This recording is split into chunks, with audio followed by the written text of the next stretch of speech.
Every year, Warren Buffett writes the Berkshire Hathaway shareholder letter, and it's a great way to learn about investing in markets from probably the greatest investor of our time. The 2023 letter was just released, and it doesn't disappoint. There's some important takeaways in there that we can use to build wealth and mimic some of Warren's success in our own lives. Number 1.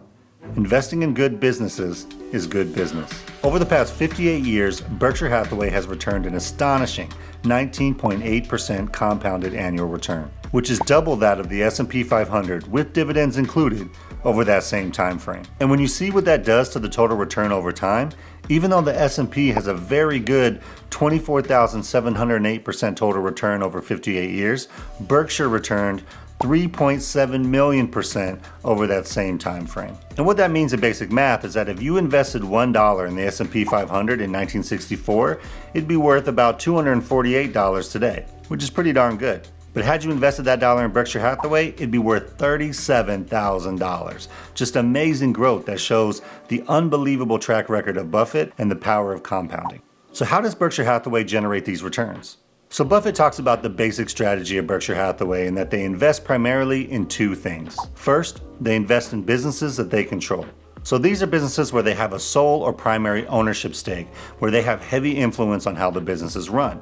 This is what they call actively owning businesses. From a valuation and acquisition perspective, Buffett says that these are businesses that don't usually sell for deep discounts unless there's extenuating circumstances. And the second way that they invest in companies is through publicly traded stock. This is what they call passively owning pieces of businesses. And this is where they have little to no influence on business decisions but believe in the company. And because these trade on the stock market and the market is irrational at times, stocks can trade at deep discounts to their intrinsic value. And this is when Berkshire and Buffett usually buy. Why have they been so successful? So Buffett says the key to Berkshire's success and the secret sauce basically boils down to about 12 good decisions they've made over 58 years and being patient enough to let those good decisions ride out. He talks about Coca-Cola and American Express specifically. Berkshire completed their investment in both companies in 1994, almost 30 years ago. But the growth of those two good decisions, both in dividend income and stock price, have basically made up for all the losing decisions they've made over the years. Warren's lesson to investors: the weeds wither away in significance as the flowers bloom. Over time, it takes just a few winners to work wonders. And yes, it helps to start early and live into your 90s as well. Sometimes we get so afraid of making a mistake when it comes to investing that we don't even want to try. But even the greatest investors make mistakes. The reality is that in order to become financially independent, you have to start investing and putting your money to work for you. And you only need a few good decisions that you let ride out over time to be able to make a life-changing impact. Number 2, consistently keep converting income to assets. Buffett's strategy since the beginning was to bring in money that he could then invest, basically using what he does best to generate even more money. A great first example of this was in 1967 when Berkshire Hathaway acquired National Indemnity, an insurance company. And Buffett loves insurance companies, and that's because of this idea of float. Float is the money that insurance companies hold that hasn't been paid out to claimants yet. If you think about how your insurance works, you pay your premiums every month or every 6 months, and then when you have a claim, the insurance company pays you money back to cover it. But while they're holding that money, they can invest it to try to generate more returns. That use of float means they get relatively cheap or free money to invest into more things. And Buffett's still doing this even now, as shown by Berkshire's acquisition of Allegheny Corporation this past year. And Buffett even says in his own words, quote, "Aided by Allegheny, our insurance float increased during 2022 from $147 billion to $164 billion. With disciplined underwriting, these funds have a decent chance of being cost-free over time." Since purchasing our first property casualty insurer in 1967, Berkshire's float has increased 8,000-fold through acquisitions, operations, and innovations.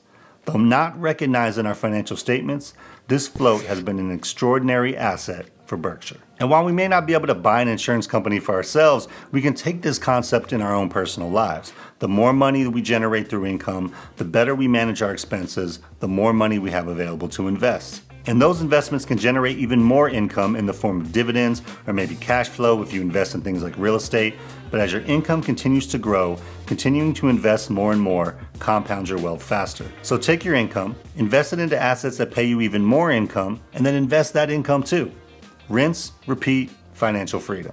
Number 3, Understanding dividends versus share buybacks. So Buffett talks briefly about share buybacks in this year's letter, and I think it was at least partially in response to some of Elizabeth Warren's comments about them. But that's not what share buybacks that's are. what the company share is doing. Buybacks, Buyback. No, well, share buybacks are going into the market and pumping up the price of your shares. Basically, a share buyback is when the company uses excess cash that they have to repurchase their own stock, which reduces the number of shares outstanding.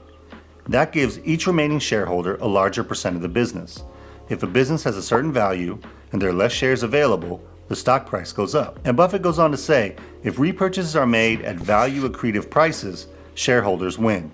When they overpay to buy back shares, shareholders lose. And I've talked about this before, specifically as it relates to Meta. They did buybacks at terrible times in 2021, and shareholders who were holding one of the most profitable companies over the past 5 years were basically negative. But context matters. When and at what price buybacks happen will determine whether it's a good thing for shareholders or not. And Buffett says this directly in the letter, and he adds an interesting observation to boot when he says, when you're told that all repurchases are harmful to shareholders or to the country or particularly beneficial to CEOs, you are listening to either an economic illiterate or a silver-tongued demagogue. Characters that are not mutually exclusive. So I don't know about you, but I'm stupid, so I had to look up what demagogue actually meant.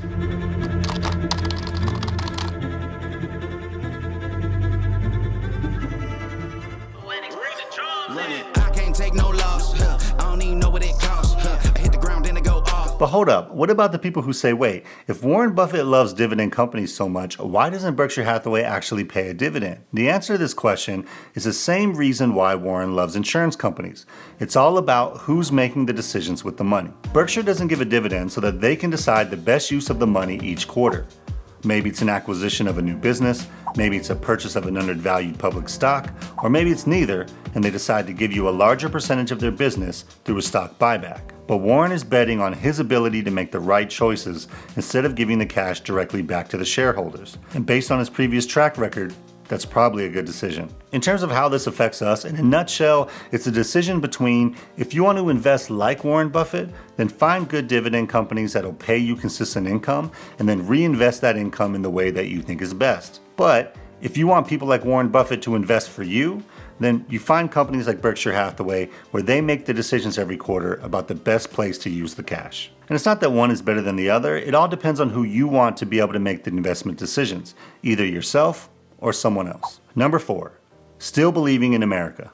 In the letter, Warren goes through the details about Berkshire's overall portfolio and the amount of taxes that they've paid over the years. The point that he's trying to make here is that Berkshire has long believed and invested in the American economy, both in the businesses that they've acquired and the generous amount of tax that they've paid to support the country. Warren believes that the characteristics of America have contributed greatly to Berkshire's success, and he's right about that. Investing in the American economy has been one of the best bets you could have made over the past 100 years, and Warren's been around to see it personally for about 80 of those 100. His viewpoint is that even with some of the issues with debt and self-doubt that we have right now, he's yet to see a time where it made sense to make a long-term bet against America, and he doesn't see that changing anytime soon. In layman's terms, investing in the U.S. economy and in quality U.S. companies should still be a good bet for the foreseeable future. Other than that, Warren wraps up with some great quotes and insights from his partner Charlie Munger, and those quotes alone are worth reading the letter, but I'll just share with you guys my favorite one out of all of them. You can learn a lot from dead people. Read of the deceased you admire and detest. What I love about this quote isn't so much about dead people per se, but the idea that we can learn from people that we admire and people that we don't. And I've seen this a lot. I've been a Bitcoiner for a long time, and a lot of Bitcoiners don't like Warren Buffett. They don't like Charlie Munger because of the comments they've made. But I've learned a lot from both. I've learned a lot from Bitcoiners. I've learned a lot from Buffett.